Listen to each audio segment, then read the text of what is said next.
So the next item that we're going to cover is batch preprocessing. So let's go over to my notes. I don't have any notes, just stack the images. Some people like to go in and manually calibrate and align and do all these things. So far, with the items I've done, the targets I've done, batch preprocessing works pretty well. I could probably get a little bit better images if I were to do things a little bit more manual, but for now, batch preprocessing is working pretty good. So let's see how this works on this one, and we'll go over here, script, batch processing, and then batch preprocessing. Again, it's a script icon over here, so I can't select it from this. It's just a placeholder for the workflow. Now, once this opens up, as you can see, I've got everything cleared out. We need darks, flats, biases, lights. If you're not familiar with these, go do some research. They're all really critical in fine-tuning your final image. The bias is simply a how much noise is on your camera natively. So this is the fastest shutter speed, all lens caps on, it's a dark frame, but at the fastest shutter speed. That will give the software a baseline of sensor noise, just how much noise is in the sensor right off the bat. So let's add the biases. So we're going to go back into my working folder, calibration libraries, bias. I know this is an ISO 1600. If you notice, there wasn't any time, for the subs, simply because these are at, in my case, 1/4000th of a second. So we're going to select all of them. And it should populate here. Yep.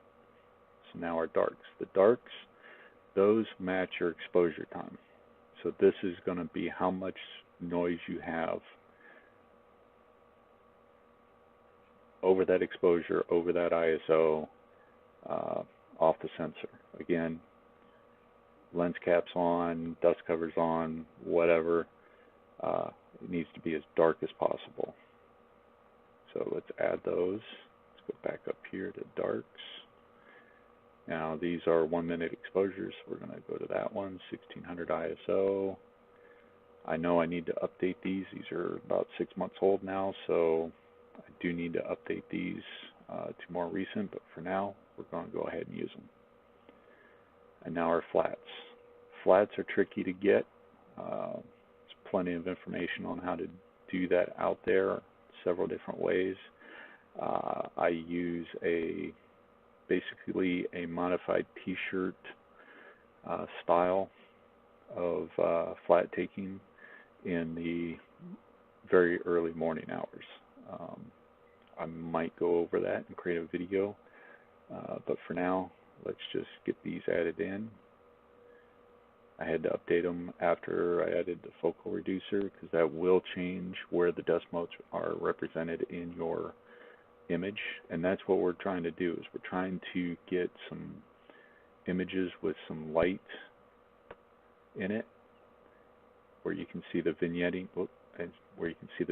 on the side, as well as any dust motes that are present, and it'll help draw those out. So let's get these added. And then our lights, let's go down here, add lights. And I've moved those to the local file simply because we have 480 plus. So it'll just help the read time on the files when it's trying to process, so it should go a little bit quicker. And there we have. Now we can go into each one and adjust these, but for now I've left them all default settings. As I get more experience, I'll probably play with them and figure out if anything works better, but for now, defaults seem to be working okay. Mosaic Patterns, so we will just leave that as auto. VNG, since I'm using a DSLR, the VNG is what we need. Image registration, again, I'll leave these default for now. And under image integration, I leave these as default. If I only had, say, 5 and I was just doing a test image, then I would come down here and select a different one based on a recommendation. So if I go now and say Diagnostics, there are 2 errors. I apologize. No output directory and no registration image. Those are over here. I haven't covered those yet. But let's go to percentile clipping so I can get another error in there. Integration. Percentile clipping should only be used on small sets of 8 or less images. So, yeah, Winsorized clipping is what we should be using, at least from what I've read and seen, and I believe that's the default as well. Over here, I leave everything check marked that is there by default. The CFA images, I believe, is unchecked by default, but because I'm using the DSLR, I believe I have to have that checked. And I don't have any master files yet, but I'll show you that after this finishes processing where we can find those. So let's go with our reference image. Now again, we're in the subs, and the reference we renamed to ref in the beginning, so we know it's at the bottom, or in this particular case it would be at the bottom. Select it, and then our output directory. Now, I'd like to use a batch preprocessing directory, and then select that so that everything gets dumped into there and doesn't mess up anything else. And at this point we can just click run. But let's do the diagnostics. Everything came back okay, there's no errors.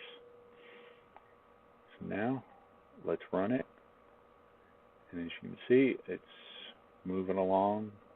It's going to go through the bias and then the darks and the flats and create all those master files that we didn't have checked, and then it'll go through and try to register and stack the lights. So this is going to take a while. When I ran it for the 5.5-hour image that we saw earlier, that took roughly 40 minutes. So I'll pause the video, and when this gets about done, we will come back. Thank you. Okay, so this is now completed, and as you can see, the process console minimized, and we're back to the preprocessing script box. So we can close this out. Yes, should have cleared all that out, but that's okay. This took about 3 hours to complete, and yeah, 483 images that it was trying to process. 10 of them failed. If we scroll up over here, you can, nope. There's just too many it filled the buffer. Anyways, I was watching the console, and 10 failed registration for whatever reason. Then that's fine. 473 is plenty of data. So if we go over here, you can see in that preprocessing working directory I have, it was clear earlier. We now have calibrated, registered, master, and the logs. All of these were created by PixInsight, and if we go in there, you can see, it had to go in and calibrate and create a bunch of copies of all the files. and registered will be pretty much the same thing. We really don't need those two directories at this point, or the logs, but for now we'll just leave it there. Let me go back into that. So the master directory is where everything we need is. So when we were talking earlier, you have the use master, flat, bias, and darks. These are our three masters. So if I really wanted to, I could take these, since we know that they're 1 minute.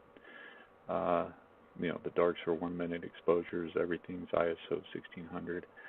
I could tag those as my master and use them over and over and over again, and not have to recalibrate and re-register, which we're not going to worry about at this point, because I do need to redo pretty much everything, and I think I want to redo my flats as well. But the one we really want to concern ourselves with right now is the light. So let's open that up, and you'll see there's three images. Rejection high. So this is everything that was on the high end of the spectrum that it's getting rid of. So let's do a stretch on that. And as you can see, it got rid of a bunch of stuff.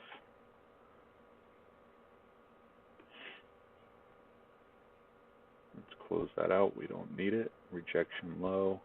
Usually a stretch doesn't do much.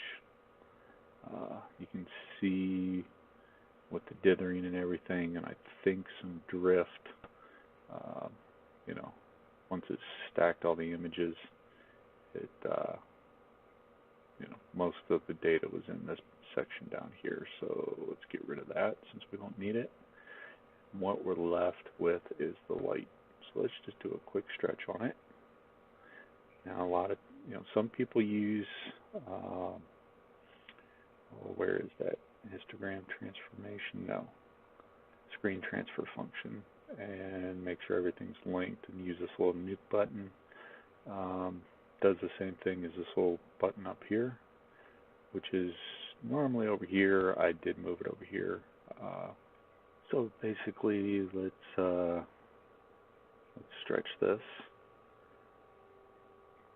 and we've got plenty of data. Let me expand that up. And there's a nice red cast to it. Sometimes it's green. It all depends on your camera and how things are integrated. In my particular case, everything comes out red. So I'm just going to do a quick background extraction on it, but we're going to get into the ABE and DBE, so dynamic background extraction and automatic background extraction here in a minute. But just to see what type of data I have, I'm going to just quickly go through this.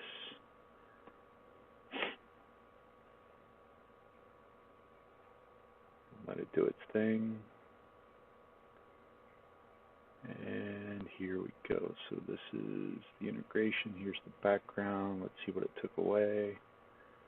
Took away all the red cast. Let's expand this out.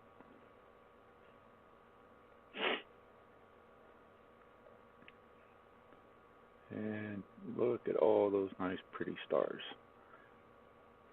This looks pretty good. So I'm going to close this out.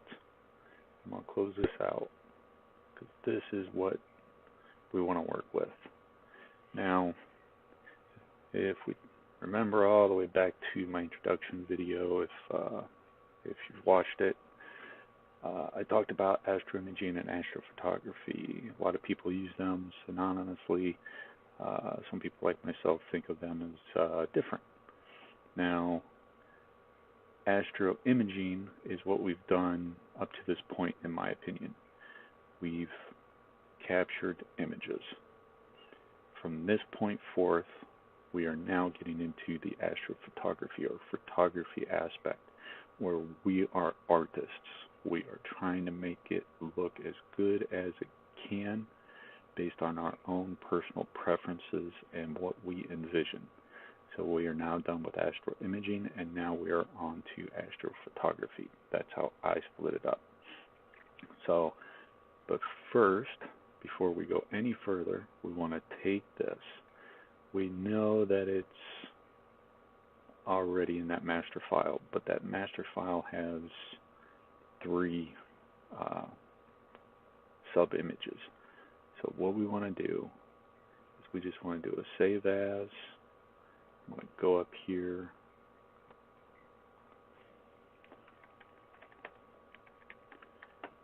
create a new folder, name it whatever you want. And what I like to do is just rename it at this point. 103.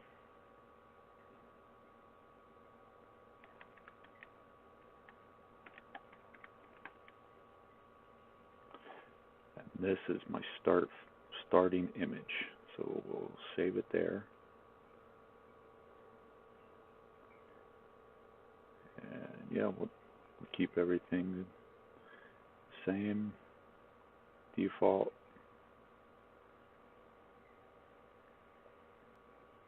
So we're going to close that out. Now let's go into that working folder and open that up. Expand that out.